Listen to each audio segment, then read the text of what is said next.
Well, hey everybody. So we are out here on a really beautiful sunny day. You would never know it, but this is January 31 in Minnesota. We should have a snow pile here. We should have ground as hard as frozen fudge, but instead we have very diggable ground because we had a mid-January thaw and it's been a very mild winter so far. So we're on a site. There's Dan, my detecting buddy, somewhere in the background there. We've been here many times, but we spent the last 3 hours trying to get permissions, couldn't find people home, couldn't get on for various reasons, and we ended up at our old standby. So this will be a real test to see what kind of things we might find. Now typically what we have found here on this field are artifacts from the late 1800s. But like I said, we've hit this many times. So let's see what's yet to find. I recently upgraded my XP Deus 2 to version 2.0, which is supposed to be better with small gold. Now Dan scoffs a little bit and says, they're talking about flakes. Well, I'm talking about small $1 coins. Maybe there's one out here that evaded us all the many times that we've detected this field. So, you know, you gotta have some hope, right? So let's see what we can find, and I will check in with you on the next hole. Old as dirt.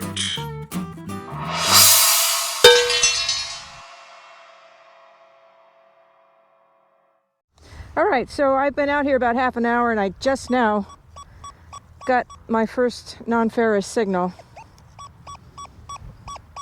It's coming in at a 60, 62, 59, could be aluminum. Oh, now it's breaking up a little. Still don't see any iron showing up on the display, so we will give this a shot. It is a little screw, it looks like. Maybe a little brass screw. Okay.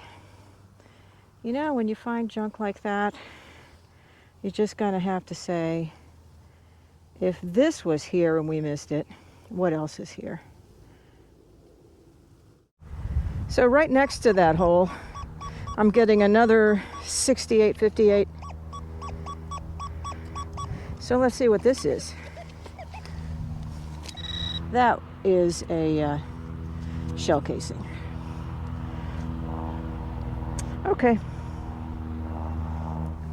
I'll tell you what though, that came in so loud on this gold program that it kind of makes me hopeful there's more stuff out here that I can find that we've missed before. Here's another signal in the mid-60s. It actually sounds pretty good, looks pretty stable, so that is a digger for sure. Let's see what we find. Ow.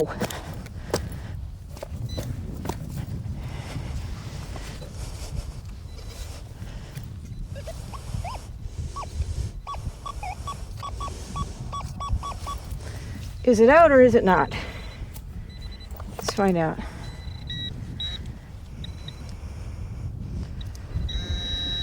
It is, it's right on top. I bet it's junk.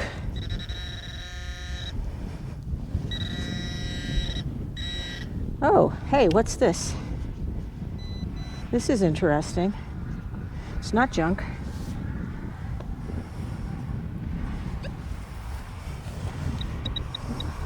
It's some kind of, I don't know, brass thing. You know, that was just came in so loud. It's like, how did we miss these all this time? Oops. So I do not know what that is. Hey, Dan! Maybe I'll call Dan over. Maybe he knows. I don't know what it is. Oh, yeah. Huh. What do you think? I have no idea. Yeah, I don't either. It's flat on this side. Seems to have something in the middle piece on this side, I think. Something in the something written? Maybe. It seems to have some sort of shape, a pattern. Yeah, some I'm not. vertical lines. Maybe wear lines of something. I've been getting you know, a fair amount of non-ferrous targets, just nothing identifiable.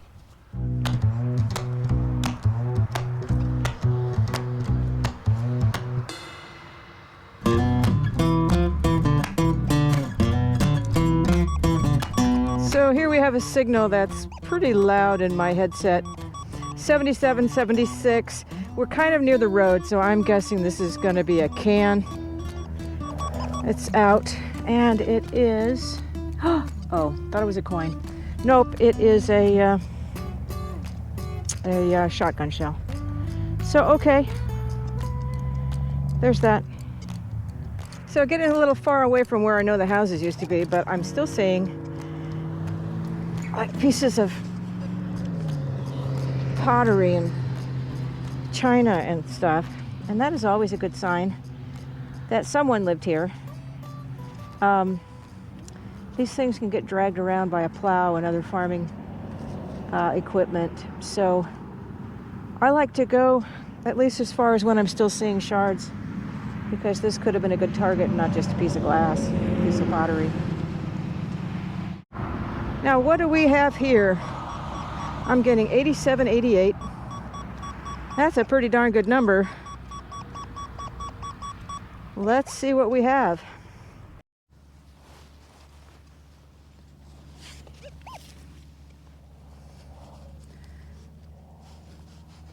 Well, you can be fooled with a number like that.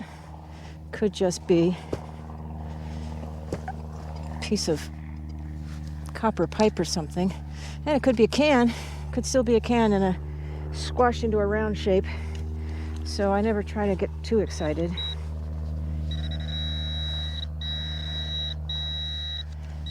Well, what do we have here? Let's see, what would we call that? Some kind of a hanger. Let's fold it over. So whatever that is, that escaped our detecting all these trips. So good. Let's see what else is here.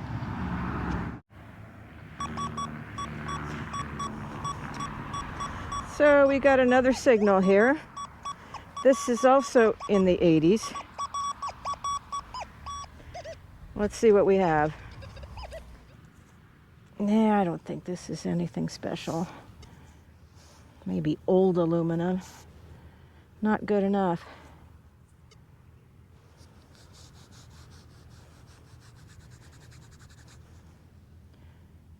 Yeah, I don't even think this is that old.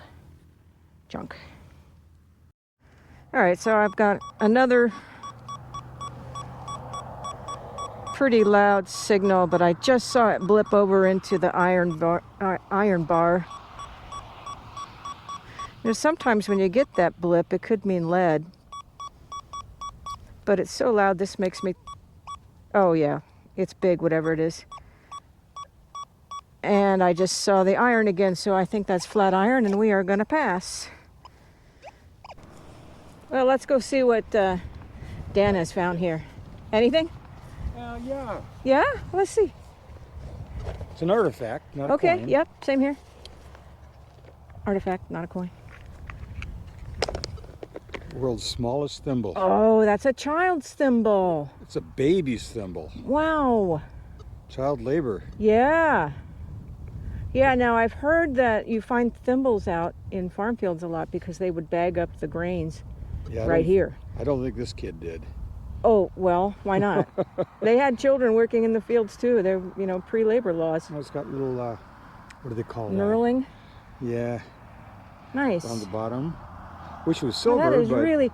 Well, maybe it's a toy thimble? Yeah, probably. Yeah. Or for, you know, kids used to do needlepoint in Yeah, that's those true. one-room schoolhouses, I guess. Yeah. Like a rite of passage. Yeah. Well, that's really fun. Yeah. Yeah, that's good. Anything else? How about, now, part of a pocket knife, whoever knows how old Oh, those are. yeah. Yep. Well, let's see. I don't have much to speak of here. Well, I've seen you down digging an awful lot. Oh, yeah. I'm digging every non-ferrous I can find. But here, you can open that while I shoot. So, yeah, I don't know what this is. Some kind of brass. You know, probably a something to do with horse tack. It's one of those. Yeah, it's one of those. Now here we have a 58, 59, 60, 61, pretty consistent number. So that's worth digging. It is like, I was going to say half a shell casing, but I think it's just a piece of mystery metal.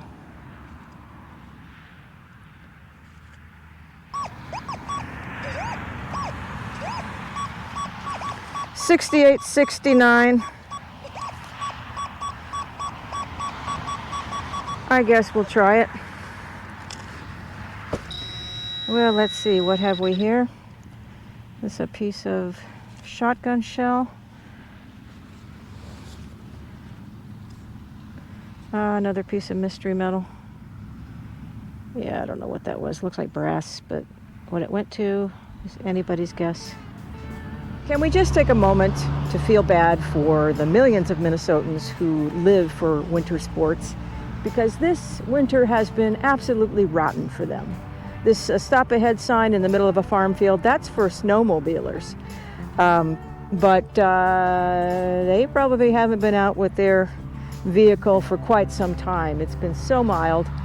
Even today on January 31st, we're supposed to have a high of 55 degrees. 55 degrees. That's about 13 degrees Celsius for those of you who live in the rest of the world.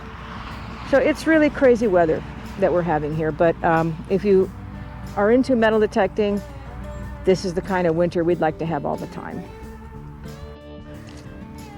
So continuing on using our gold field, getting lots of little blips and some screamers. Most of the screamers are iron, but I'm still seeing some shards.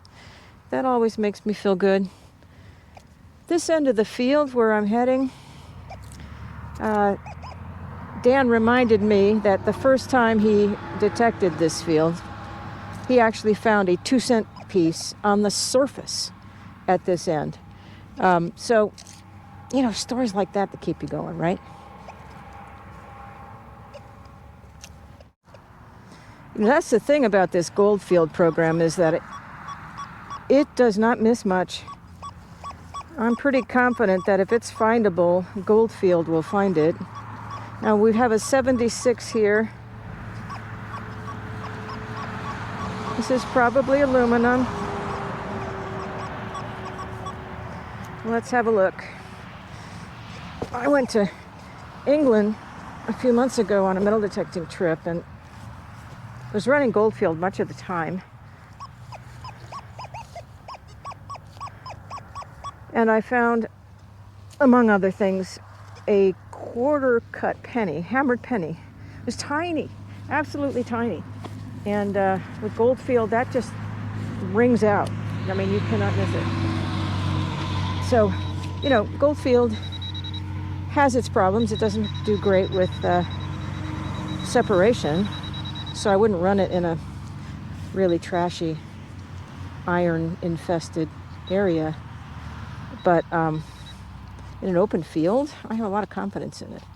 Now, your mileage may vary. So, you know, this is just one person's opinion. So what do we have here? Something deep in this hard, frozen layer. I don't know if I want to go after that or not. That might be more trouble than it's worth. Whatever it was, I probably just sliced into it. You can see the frost glinting when it hits the sunlight. This is why we don't metal detect in Minnesota normally in January. I don't know.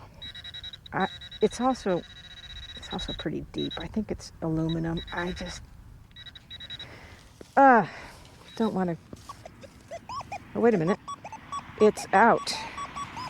Good, thank you. Oh yeah, here we go. It is, looks like a little piece of foil.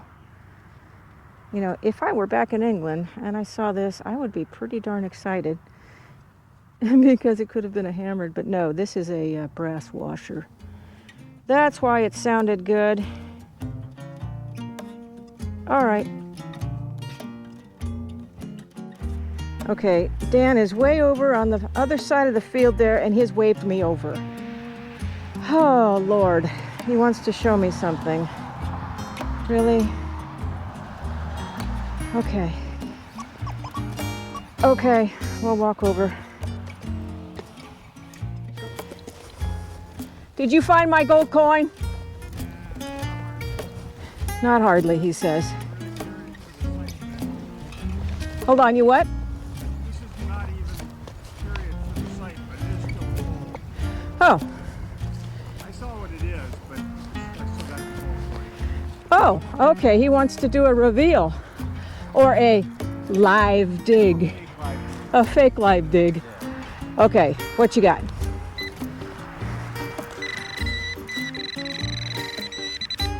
There must be some iron down there too. There you go. There it is. Oh, you got a suspender clasp? No. What is it? Oh, you got a dog tag. No. No? What is it? It's a token. Oh, it's an aluminum token. It's a soap token. Oh, palm olive? Yeah. Oh, With hey. crystal white in this Crystal case. white. So those are like 20s. Yeah. Yeah, nice. So not period. You know for the what? site, That's in but great shape. Look at it. It's a little dented. It's got a little bit of a hole Yeah, in but it. those are usually corroded, Yeah, you know, almost, exactly. you know, Bubble, eaten through. blistered and stuff. Yeah. Well, that's great. Good for one cake of crystal white laundry soap, free when you buy. Also, it's a BOGO. Old fashioned BOGO. When you buy something cakes, but that's squashed out, and then it's got something big on the back for the. I think this is a message for the. Oh, yeah, that's for the store retailer. dealer, Yep, yeah. yep. How to redeem it. Exactly. All right. Well, you found something. You're doing better than me. Now I know why these shows, these channels, the sidekick always finds more than the host Oh, sure. because they're not messing around with camera angles. Quarter And, hoarder who goes up there with like 6 people. He's just I going know. from person to person to person. I know. It's because, you know, I'm stopping and turning on the camera and getting an angle on it, and, you know. Yeah. But congrats. I mean, that probably sang out really well, To didn't get it? anything in this field I know. anymore. I mean, as many times as you've been here with Yes. me, even in the time I've known you, I've been Yeah. here a bunch, but Yeah. I was coming here for a couple years before I met you. Yeah, I know. But I And mean, the aluminum sky. tokens, those things sing out. Yeah. You know, how do we miss that all these times? Well, there's a lot of aluminum in here. A lot of True. cans, True, and stuff. true, true. Well, good job. But thank you. Now I'll walk back the half mile. Yeah. Back to my, yeah, That's it. get my steps in. Okay, we got another 49.50. This is where, you know, you've done this all day long, all afternoon long, and you go, it's gonna be another piece of mystery metal junk. But there's always that voice in your head that says, what if it's not? What if it's something really good? And you end up digging it, only to find it's junk, just as you suspected. Oh, and here's another one, 49. Fool me once, shame on you. Fool me 6 or 7 times in an afternoon, well, that is just the way metal detecting goes. Let's see what we have here. As I suspected from the number, yeah, it's more mystery metal. Okay, whatever it is, it does not spark joy. It's a can. It is mystery metal. Yay. Another piece of junk. It's junk. Aluminum. And it's still aluminum. Okay, a great big copper wire. Hooray for us, you know. I didn't find a copper wire yet today. So, you know, there's that. Well, it is late in the day. I have found virtually nothing. If I'm going to find something, it better be soon. We're running out of daylight here. So, I'm back in the part of the field that we have historically found a lot in. But that, of course, means it's been detected a lot. So, I don't know. There might be something here, but it's going to be a challenge to find. Okay, we have a 58 to 62. Looks very small over by the road. I think it's going to be lead again because I saw that ferrous side pop in, which sometimes happens with lead. Oh, this could be a button. I think it is a button. Oh, you know what? This is a overalls button or a jacket button, workwear button. I think I see a brand name on it. I think this says Superb brand, something brand, and there looks to be a little anchor or critter in the middle of it. So this is workwear or a jacket button. It's got an iron back, I believe. Let's see here. This might be why I was getting a little ping of iron. Yeah, I think that's an iron back. So yeah, it's something anyway. A button. Well, as you can see, we're losing the light, so that's going to about do it for me today. I wouldn't say we struck out. Dan got what? That baby thimble, and the palm olive token. So, you know, those are two okay artifacts. I found what? A button. A button. So, you know, all things considered, this was not a great day, but we didn't really expect it because this field has been hammered so much. But it was 55 degrees in Minnesota in January, and we had to get out. But I wanted to leave you with this thought. Even though we have bad days like this, we all have bad days like this. Sometimes we get into a slump, and you know, we could go 3 or 4 times out and not find anything decent. And yet, there's something innate in a lot of people who are avid about metal detecting that makes us want to keep trying, makes us want to keep searching. And I think that some of us are just hardwired to have that urge to search for things, to seek, that seeking gene, if you will. Dan does geocaching as well as mushroom hunting. And my other thing is helping people find lost dogs. It's a volunteer work that I've been doing for 10 or 12 years now. And it's very gratifying to put that urge to find things into a good cause like that, to bring home someone's beloved dog. So think about doing something like that. Google your area, see if there isn't a lost dog nonprofit team that maybe you could, you know, donate some time to. Especially if, you know, if you're in a part of a country where you can't be detecting right now, I bet they could use some help. So I hope you enjoyed this. We will be getting on some better permissions in future episodes. So that's it for now. See ya. Old as dirt.